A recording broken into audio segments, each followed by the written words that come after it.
So imagine you're in the middle of a heated argument with someone you care about. You can hear yourself talking, and it hits you that your tone is a bit over the top. A little voice in your head is saying, "Whoa, that's too much. They didn't do anything to deserve this." But even though you know it's not right for you to speak in such tone, you just can't help yourself and keep going. And honestly, none of this is about anything really important.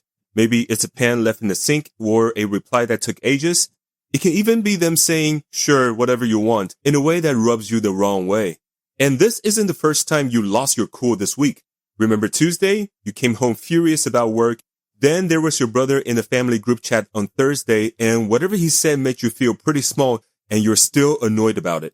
And now, here you are, arguing with someone you love over something very small. Every one of those moments felt totally justified to you. I'm not here to tell you otherwise. Your feelings are completely valid.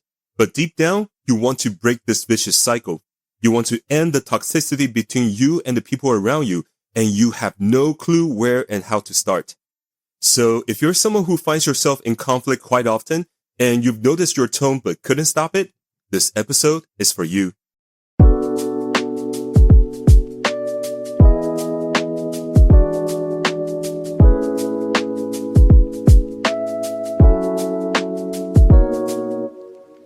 Welcome to Self-Full, the show where we dive into the stuff we do that we'd rather keep under wraps. My name is Wilson, and I'm getting real personal with this one. I've been that person who goes on and on trying to explain how everything around me, school, teachers, classmates, job, friends, and even family, was to blame for all of my problems. And I want to set the record straight about where this is headed. A lot of people might use topic like this to point fingers at you, but that's not what we're doing here. You're not in the wrong. What you're experiencing is just a typical human reaction, and you fell into it because it actually worked for you at some point. So here's the plan for today. First, we'll talk about what's really going on in those moments when you can hear yourself reacting but still can't stop. Then we'll figure out why it usually seems like it's someone else's fault. Lastly, I'll share some tips to help you get to the core reasons behind your reactions and express what you really want to say instead of letting your emotion take the wheel. So if you found yourself dealing with moments like this on a constant basis, stick around. This is where we turn these behaviors from just part of who you are into something you can actually work on. So let's be clear about what we're talking about here, because this can show up in a bunch of different ways, and some of them might seem totally unrelated. Some days, it's that harsh comment you made to your partner over something very small. Other times, you find yourself checking your phone over and over, waiting for them to reply, and reading those few little words in the other person's reply like they hold some huge secret. At work, you might find yourself really frustrated. You have a list of things that bugs you, and each one is spot on. And if you think about it, you probably experienced something similar at your previous job too. And then there's family. Someone brings up your sibling, and even before they can finish their sentence, your chest tightens up. Now, some of you might be thinking that none of this applies to you. You're the one who always says sorry first, agreeing with everyone and tries to keep things cool so no one else gets upset. But that's still a similar issue, just going the opposite way. We covered people pleasing in a previous episode, so if that sounds like you, feel free to go check that one out. But today, we're focusing on the type of reaction that can affect others in a much more direct way. The one where someone else feels the heat.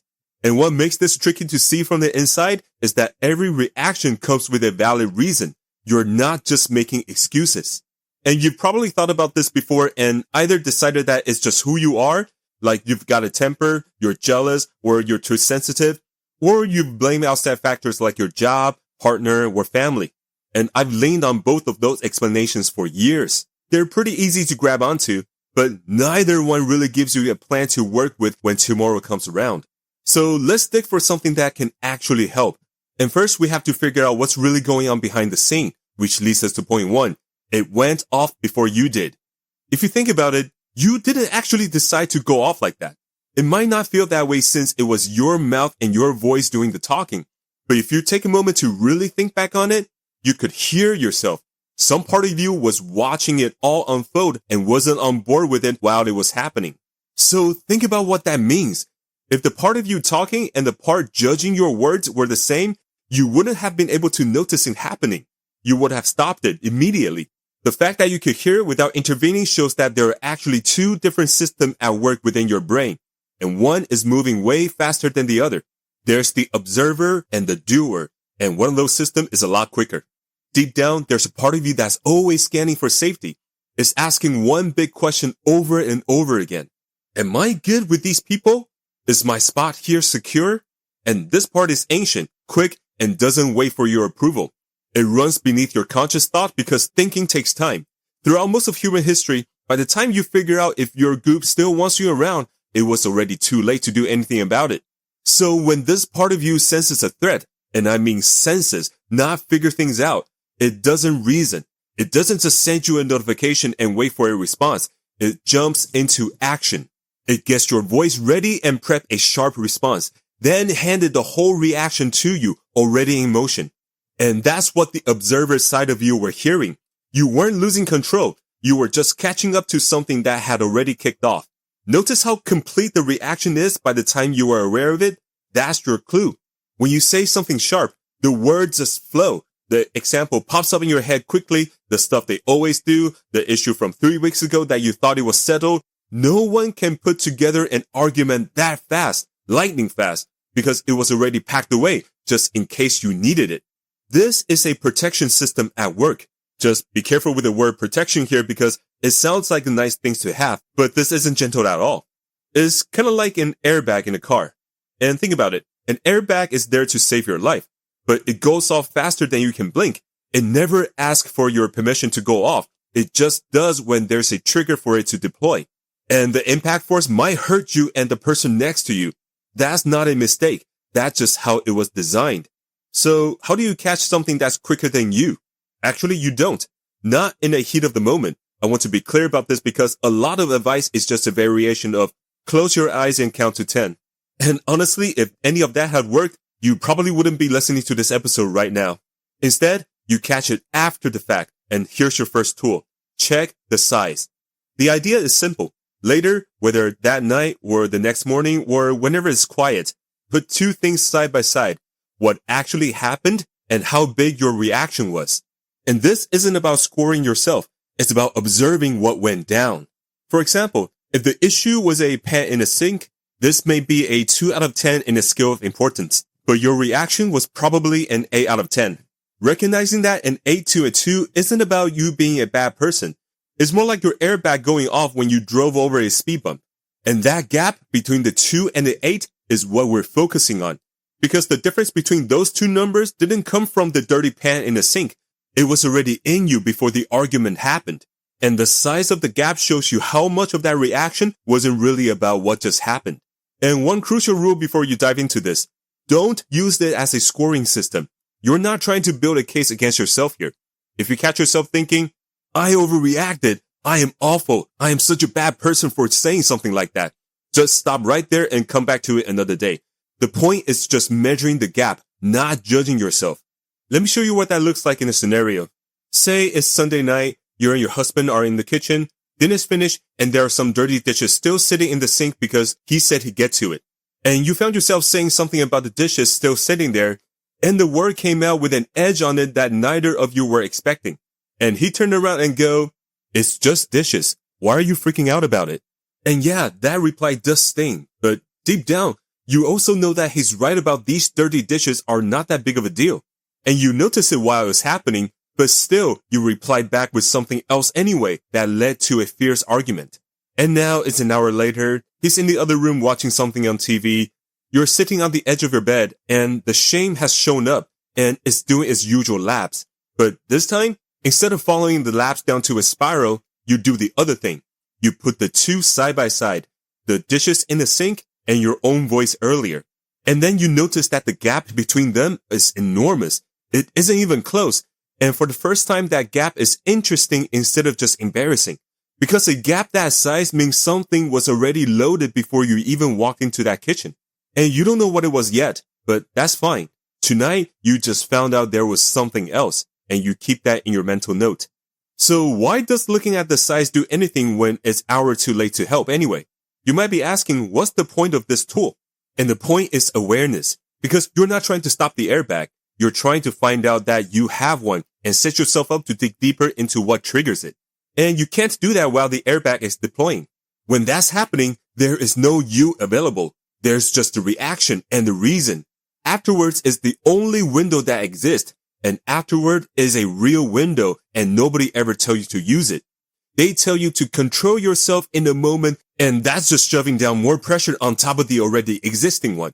And you and I both know that's not exactly healthy for you. And this tool doesn't stop the next argument. You're probably going to have another one next week, but that is not the tool failing. Awareness is the entire job at this stage, and it's a much bigger job than it sounds. And I want to share where I learned to notice that gap.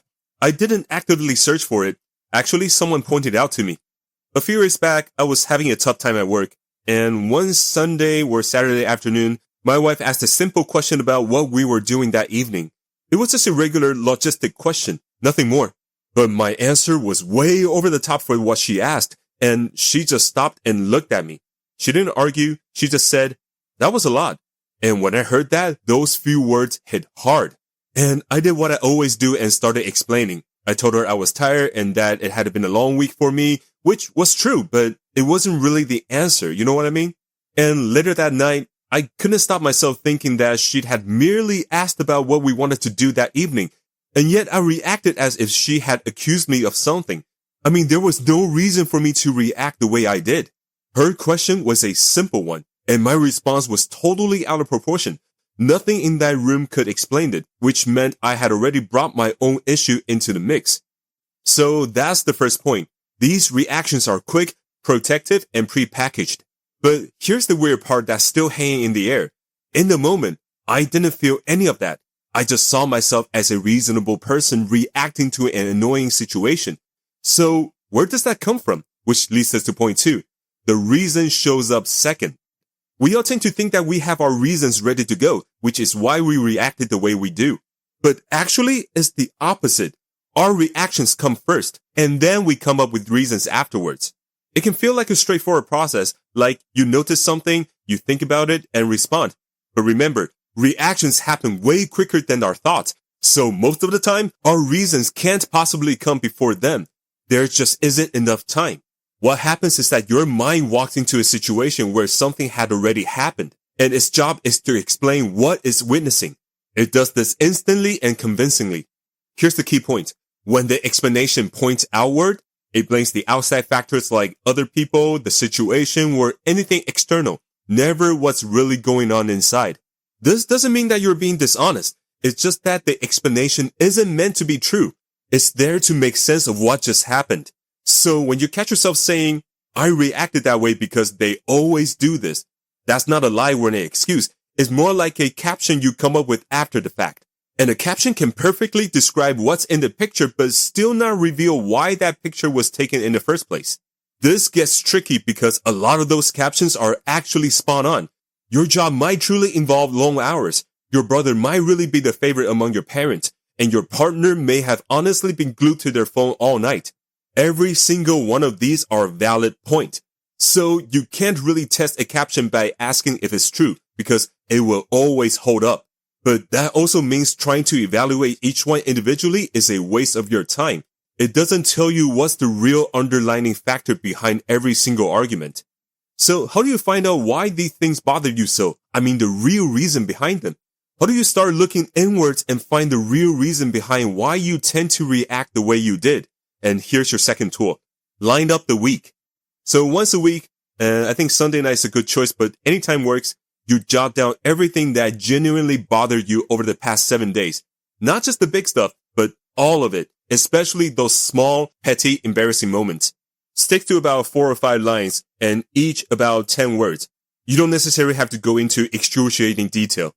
And after you write them down, read them as a list instead of going through them one at a time. When you look at them individually, each one comes with its own airtight reason. That's the trick our minds play. But when you line them up, those reasons aren't as powerful anymore. You'll notice something important. They all happen to you in the same week, and that's the common thread.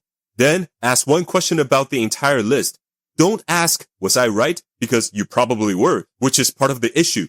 Instead, ask, what is the common theme in this list? You'll often find that the same underlying thoughts pops up across several entries. Not the same event, but the same feeling. Before I explain further, let me show you an example. Let's say it's a Thursday and you're sitting in a work meeting, Everything seems to be going fine, and then your manager gives a shout out to someone on your team praising the work they did last week. No one mentions you, and nobody criticizes you. Someone earned a compliment, and they deserve it. But then, your face gives away a reaction you quickly try to hide. And the rest of the day feels a little off. And by that evening, you've created this whole story in your head about how you've been completely overlooked at work for months. And suddenly, you're thinking it might be time to start looking for a new gig. And then Sunday comes along, and you decided to make a list. You jot down that meeting along with 4 other things that made you feel a bit negative that week. And when you read all 5 of them together, the story about feeling overlooked at work starts to fall apart. But you notice there's a feeling of similarity showing up with the other 4 issues that you have with your brother, with your partner, and even with a friend who took 2 days to get back to you. And none of those issues are related to each other except for one common thing: insecurity. You've come to realize that deep down, you feel insecure about a bunch of things in your life. You feel insecure about not getting recognized for what you contribute at work. You feel insecure about your brother not giving you enough credit for everything you've done for the family. You feel insecure about your partner not putting enough effort to help raise the kids. And you feel insecure about your friend not being there for you when you need them. It's only when you line up the week and look at your list from a broader perspective that you can really see your insecurity for what they are. And from that point, you can start thinking about how to deal with them. So why does the list work better than just reacting to one thing at a time? Because you can argue about a single point. Each one has its own defense, and those defenses are typically pretty solid. You'd probably back them up yourself.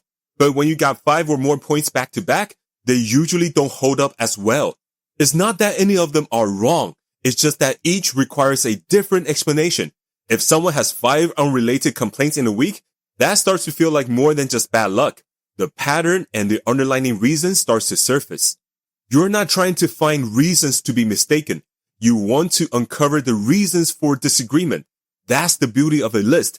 It puts everything together and allows them to contradict each other and filter out the noise until a real reason behind it pops up, which won't happen if you're only dealing with one at a time. So now you can see the difference between the size of what happened and the size of your reaction. And you can put weeks of them in a row and watch the real underlying reason surface, which is useful, and it is also on its own completely useless. Because everything so far has happened in your own head, hours after the argument, and whoever was in the argument with you doesn't have any of it. They just got whatever you dished out at them.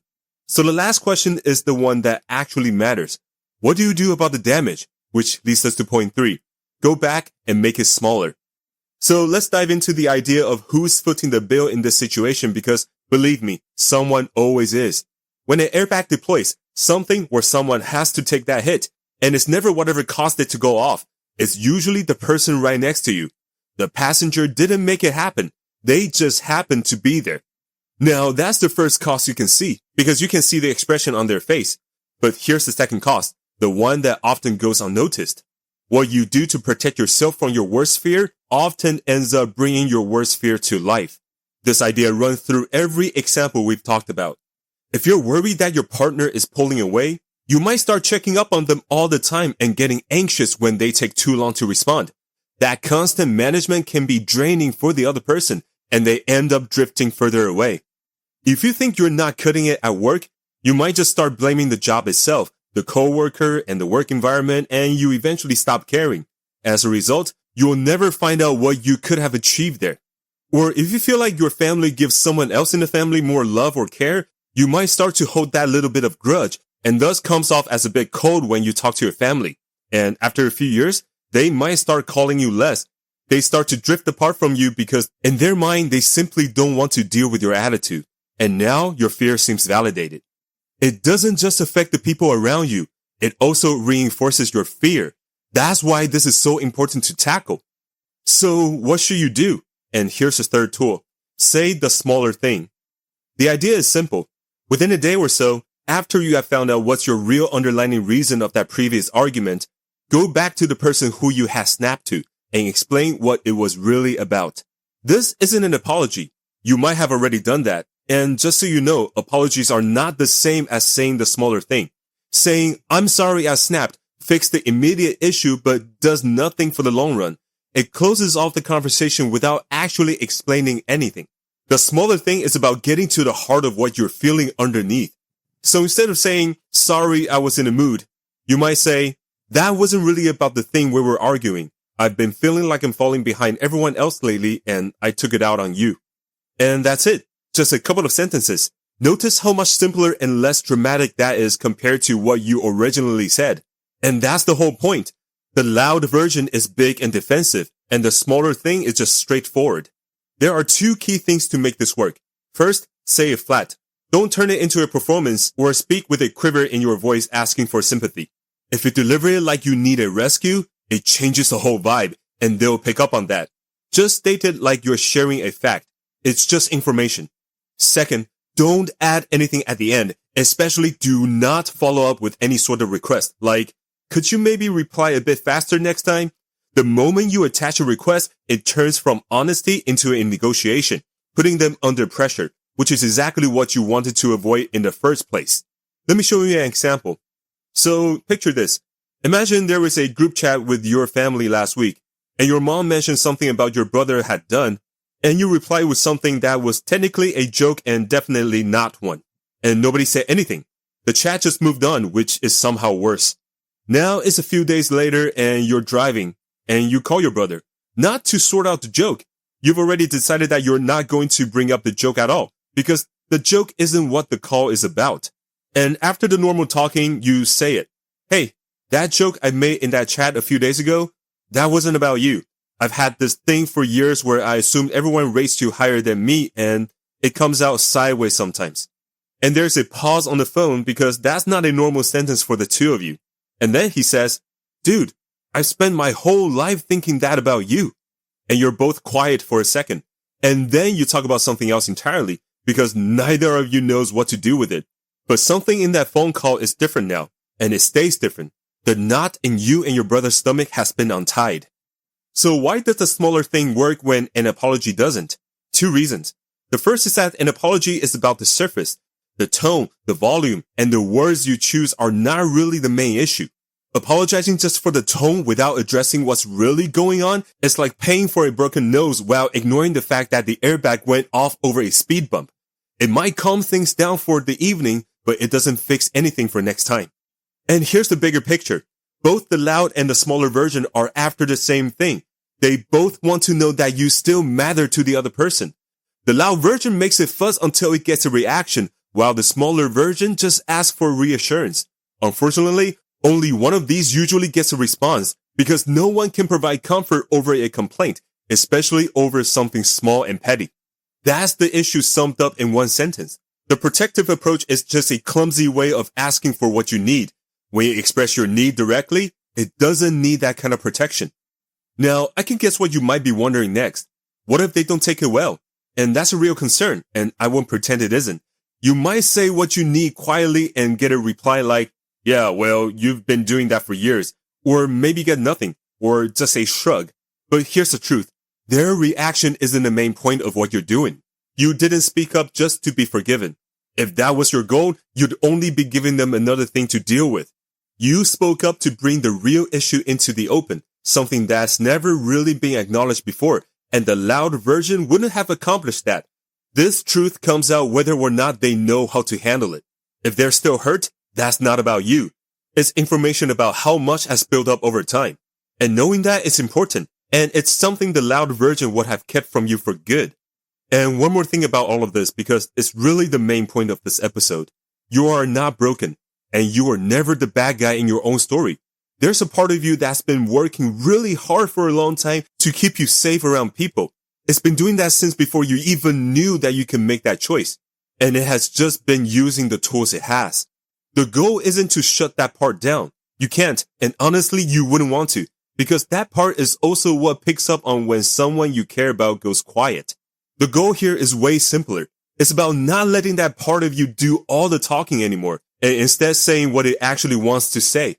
And I'll be real about the first time I did this, and honestly, I put it off longer than I should have. This was the same Saturday I mentioned earlier, the one where I freaked out over an evening question like it was an accusation. That night, I did apologize. I'm pretty good at that. I've had a lot of practice.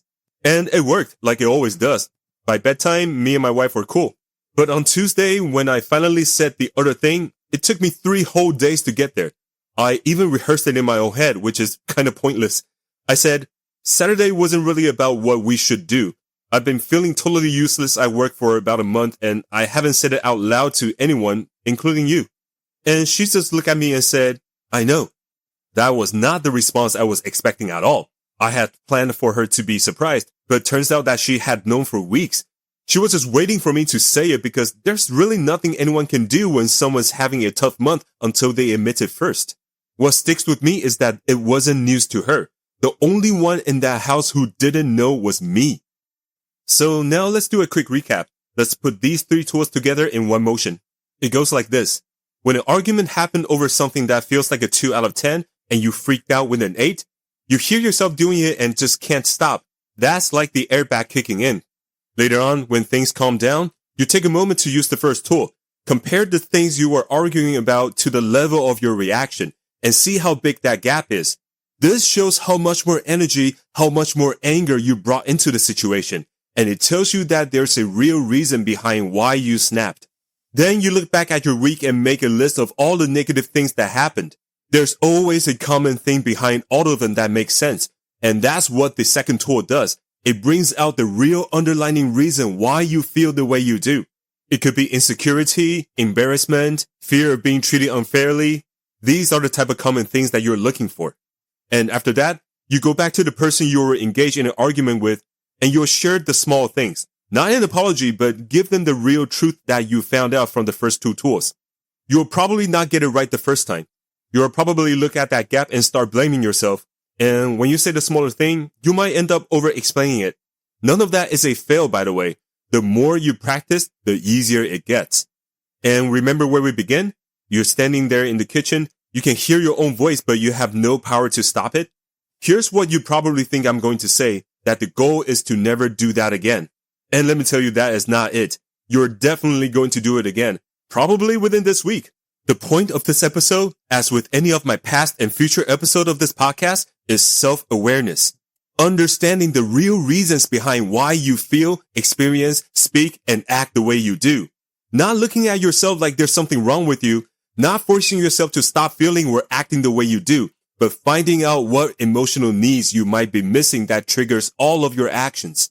After all, what is shouting, arguing, silent treatment, sarcasm, and all the action that are driven by negative emotions, if not a form of self-defense to protect your emotional needs, if not a form of request for respecting your emotional needs? It's just that most of us don't even realize that our emotional needs are under threat, and we end up blindly driven by our emotions. Only through self-awareness can we look under our own hood and find the real problem, and from there, plan a way to fulfill our own emotional needs without hurting anyone around us. You don't need to become someone who never overreacts. You just need to get better at saying what's really underneath that reaction. The weird part is, the more you say the true stuff out loud, the less often that loud version has to come out for you. So if any of this episode has resonated with you, send this one to the person who tend to react more fiercely. You know exactly who I'm talking about. And if you do try the smaller thing this week, I'd love to hear how they respond. You can find me on Instagram at Selfful Podcast or drop me a comment on whatever platform you're listening to this podcast on. And remember, you are not broken, and I'm always here for you. Take care.